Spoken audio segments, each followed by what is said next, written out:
हिमाचल में सन की पति ने पत्नी को हथौड़े से मारा, शव जलाने की कोशिश। पत्नी की हत्या के बाद पति ने गुमशुदगी की झूठी रिपोर्ट दर्ज करवाई।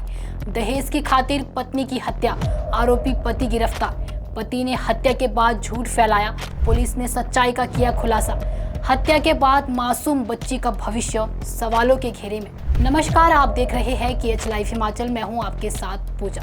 हिमाचल प्रदेश की हसीन वादियों के बीच से एक ऐसी खबर सामने आई है जिसने हर किसी को झकझोर कर रख दिया है। एक पति ने वह दरिंदगी दिखाई जिसे सुनकर रूह कांप जाए। यह दिल दहला देने वाली घटना हिमाचल प्रदेश की राजधानी शिमला के नजदीकी गांव घनपेरी से सामने आई है, जहां एक पति ने अपनी पत्नी की बेरहमी से हत्या कर दी। हथौड़े से वार कर उसे मौत के घाट उतार दिया और फिर अपने गुनाह पर पर्दा डालने की कोशिश की। हत्या के बाद आरोपी तोताराम ने चालाकी दिखाने की कोशिश की। वह खुद बालूगंज थाने पहुंचा और अपनी पत्नी गुलशन की गुमशुदगी की झूठी रिपोर्ट दर्ज करवाने की कोशिश की। गुलशन का भाई अक्षय बहन से संपर्क न होने पर चिंतित हो गया। जब वह घनपेरी गांव पहुंचा तो उसके होश उड़ गए। घर के आंगन में एक गड्ढे से जला शव मिला, उसकी बहन का। गुलशन एक आंगनबाड़ी सहायिका थी और उसका पति ड्राइवर। शादी 2020 में हुई थी, लेकिन शुरू से ही दहेज को लेकर कलह था। तोताराम अक्सर गुलशन से मारपीट भी करता था। मंगलवार की रात ये झगड़ा जानलेवा बन गया। गांव वालों की सूचना पर पुलिस मौके पर पहुंची और शव को कब्जे में लिया। आरोपी तोताराम को उसी रात गिरफ्तार कर लिया गया। आरोपी ने न सिर्फ हत्या की बल्कि शव जलाने और दबाने की कोशिश कर सबूत को मिटाना भी चाहा।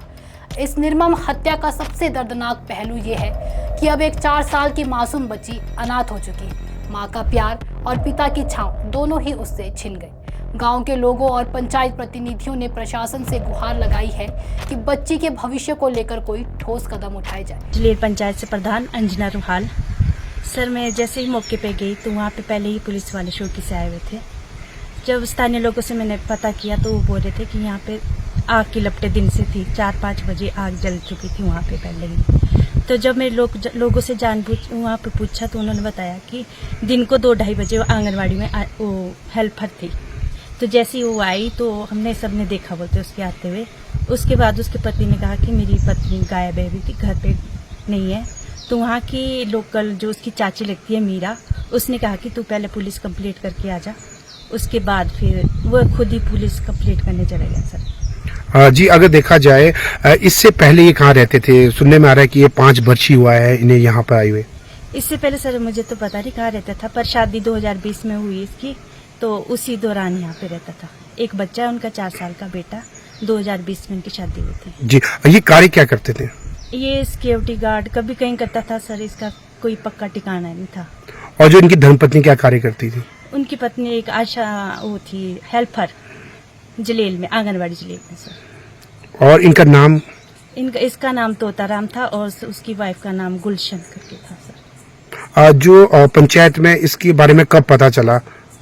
पंचायत में सर मेरे को तो रात को 10:30 पौने 11 वहाँ से एक लेडीज का फोन आया। बोलते ऐसे हमारे यहाँ से वो गुलशन गायब है, आप प्रधान जी मौके पे आओ और देखो। जब मैं वहाँ पहुँची तो सर पहले से ही पुलिस वहाँ पे थी। जब बातचीत करके पता चला तो वहाँ पे सर उन्होंने कहा कि कुछ और ही लग रहा है। गुलशन की यह दिल दहला देने वाली घटना हत्या सिर्फ एक अपराध नहीं बल्कि समाज के लिए एक बड़ी चेतावनी है। एक महिला की जान लेने वाले इस दरिंदे ने न केवल उसकी हत्या की बल्कि अपनी साजिश को छिपाने के लिए सबूत की मिटाने की कोशिश भी की। नाम मीरा देवी है और मैं तोताराम की चाची लगती हूँ और घनपेरी हमारा गाँव है और जलेल वार्ड है और यहाँ के रहने वाले हैं। और जो तोताराम है मेरे जेठ का लड़का है और इसकी शादी को 5 साल मतलब लगभग 6 साल के करीब 20 में हुई थी इसकी शादी फरवरी में।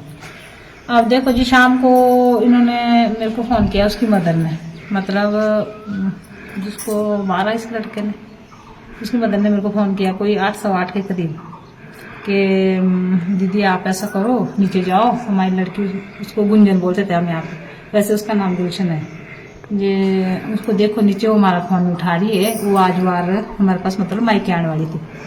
वो जैसे वहाँ नहीं पहुंची होगी बेचारी, उसने बोला हुआ होगा मैं आज मम्मी आपके पास आ रही हूँ, तो वहाँ नहीं पहुंची। तो उन्होंने बोला कहते आप दीदी आप नीचे जाओ और नीचे जाके देखो इसको, वो घर में है या कहाँ गई, वैसे यहाँ नहीं पहुंची है। उनका ठीक है, हम खाना खा रहे थे, हमने खाना खाया। फिर उसके बाद मैंने अपनी गेट नीचे रख के फिर मैं गई नीचे देखने। वहाँ गई मैं तो वहाँ दरवाजा बंद था, अंदर लाइटें जली थी, खाली बाहर जाली वाला डोर लगा हुआ था, अंदर वाला दरवाजा खुला था और लाइटें अंदर सारे रूम में जली थी। मैंने आवाज़ लाई गुंजन गुंजन, उसने आवाज़ नहीं सुनी। फिर उसके बाद मैं ऊपर आ गई, मैंने यहाँ बोला लड़की को, मैं कहा वो तो सुन नहीं रही है। बोल तब क्या करें, मैं कैसे करते हैं, उसको फ़ोन करते हैं, बॉबी तोताराम नाम है उसका, उसको फ़ोन करते लड़की को, यहाँ कहाँ है। तो मैंने उसको फ़ोन किया, भाई हाँ भी तोताराम कहाँ है। बोलो चाची मैं तो ड्यूटी चला गया। बोला अच्छा ड्यूटी चला गया तो ठीक है, मतलब घर आ जा। और वो गुंजन कहाँ है, बोलो मेरे को नहीं जी पता वो कहाँ है। वो ऐसा बोल रही थी जी मैं मायके जा रही हूँ, अब वो कहाँ गई मेरे को नहीं पता। अच्छा ठीक है, बोल तू घर आ पहले, मेरे को वहाँ से मायके से फोन आ रहे और मेरे को पूछ रहे हो कि हमारी लड़की कहाँ है, देखो उसको नीचे जाके। और वो हमारा फ़ोन नहीं उठा रही, उसका फ़ोन स्विच ऑफ आ रहा था। मैंने यहाँ से फ़ोन किया, उसका फ़ोन स्विच ऑफ आ रहा था। उसके बाद फिर मैं दोबारा गई नीचे, मैंने उसको बुला लिया, मैंने जल्दी आ जाकर, मेरे को फ़ोन कर रहे हैं, मैं उनको क्या जवाब दूँ, घर आ भाई। वो पहुँच गया उतने में। फिर मेरे को दोबारा उन्होंने फ़ोन किया उसकी मदर ने, कहते बच्चा कहाँ है। बच्चे पे मेरा ध्यान ही नहीं था भी हाँ बच्चा कहाँ है। फिर मैंने दोबारा उसको फ़ोन किया भी हाँ भी वंशु नाम है इसका बच्चे का। मैं वंशु कहाँ है, बोलो वंशु तो मेरे साथ है। मैंने सोचा वंशु भी इसके साथ फिर ऐसे कहाँ जा सकती हो, वो या मेरे पास आती है, इससे ज़्यादा वो कहीं जाती नहीं है। जो मर्जी बोलो आपका क्या हुआ कैसी हुआ हमें को नहीं पता, पर वो कहीं लड़की मतलब ऐसी है, वो मेरे पास आती है बेचारी, कभी सुबह शाम आती है, बाकी बच्चों को स्कूल छोड़ने जाती है, आंगनबाड़ी में लगी हुई वर्कर। और फिर मैं नीचे गई, आ गया उतने में हाँ भी मतलब बॉबी, हम वैसे घर में उसको बॉबी बोलते हैं। मतलब बता वो कहाँ है, बोलो मेरे को नहीं जी पता वो, मैं तो 2:30 बजे सो गया, वो 2:30 बजे आई ड्यूटी से। उसके बाद वंशु यहाँ खेल रहा था, मैं सो गया, मैंने शाम को ड्यूटी जाना होता है। और वो ऐसा बोल रही थी मैं मायके जा रही हूँ, और पता नहीं वो कब गई। मैं 4:30 बजे के करीब उठा, तो मैंने बोला अच्छा 4:30 बजे के करीब उठा, तो 4:30 बजे से लेकर तेरे को पता ही नहीं लगा। बोलो नहीं मेरे को नहीं पता। बोलो आपके पास नहीं बात, मेरे पास ना मेरे से कोई बात हुई, कल मेरे से उसकी बात 3 दिन पहले हुई थी ना मेरे से, क्योंकि थोड़ा बहुत काम भी लगा हुआ, आप देख रहे हो जैसे भी हाँ लेबर भी रहती है, उनको खाना वगैरह करना पड़ता, तो हमारे पास इतना टाइम भी नहीं है। अब जो हस्बैंड वो कारपेंटर काम करते वो काम पे चले जाते हैं, तो फिर घर में अकेली रह जाती हूँ, तो इतना टाइम भी नहीं रहता कि भाई हम देखें कौन क्या कर रहा है। फिर मैंने उसको बोला नहीं मेरे पास नहीं आई हो। बोलो तो पार गई हो नहीं जी, बोलो मायके। चलो ठीक है, तो मैंने सुन लिया जैसे बताया उसने, तो मैंने सुन लिया मायके गई होगी। उसके बाद उसकी मम्मी ने मेरे को तुरंत फोन कर दिया, दीदी आप देखो आप बेड चेक करो, उसने मार दिया मेरी लड़की को, वंशु वही है। वैसे मैंने ऐसे तो थोड़ा डाउट तो मेरे को भी हुआ, क्योंकि वो बच्चे के बिना कहीं जाती नहीं थी, वो बच्चा सिर्फ मेरे पास छोड़ जाते थे कहीं जाना, और ज़्यादा से ज़्यादा इमरजेंसी हो, अगर स्कूल से जाती थी कहीं तो वो अपने बच्चों को आंगनबाड़ी में छोड़ती थी। पर वो नीचे मतलब वो रहता नहीं था, वैसे हमारे पास भी बहुत कम रहता था, क्योंकि ज़्यादातर वो माँ के साथ रहता है। तो मैंने उसको बोला मतलब क्या बोल नहीं ऐसा कुछ नहीं है, मतलब तू वो भी बता देगा तो कुछ तेने ऐसा किया तो हमारे को बता दे। बोले नहीं ऐसा कुछ नहीं किया। बोले ठीक है। फिर उतने में लड़का भी आ गया नीचे, यहाँ से वो स्टॉल रहता है, सूट स्टॉल लगाता है, वो भी आ गया। मैंने उसको बोला बेटा नीचे आ जाए, हस्बैंड को बोला नीचे आ जाओ। बोलते ऐसा पूछा हमने घुमा के, उसने नहीं बोला। फिर मैंने बोला कि ये मना कर रहा है, इसने कुछ नहीं किया है, तो ऐसा करते इसको चौकी भेजते हैं, कंप्लेंट लिखा लेगा। हमें तो अपनी तरफ से कार्रवाई करनी थी, अब मतलब बंदा से बोल रहा है कि मैंने कुछ नहीं किया, तो फिर हमारे को तो थोड़ा अपने तरफ में ठीक है जाओ तुम। बोलो चाची मैं अकेले कैसे जाऊंगा। मैंने ठीक है इसको ले जा, आकाश को, आकाश मेरा लड़का, उसको ले जाओ अपने साथ। वो ठीक है, फिर उसको साथ ले गया, वो चौकी में गए, वहाँ उसकी कंप्लेंट लिखाई। और ऐसे हुआ तो 1 महीने पहले उनकी लड़ाई हुई थी, जो हमारे को 6 साल में पहली बार पता चला। उस दिन उसकी मदर आई थी, उसने हमारे को बताया ऐसा ऐसा है, टॉर्चर करता है। हमारे को 6 साल में ना उस लड़की ने कभी कुछ बताया, ना उस लड़के ने कभी कुछ बताया।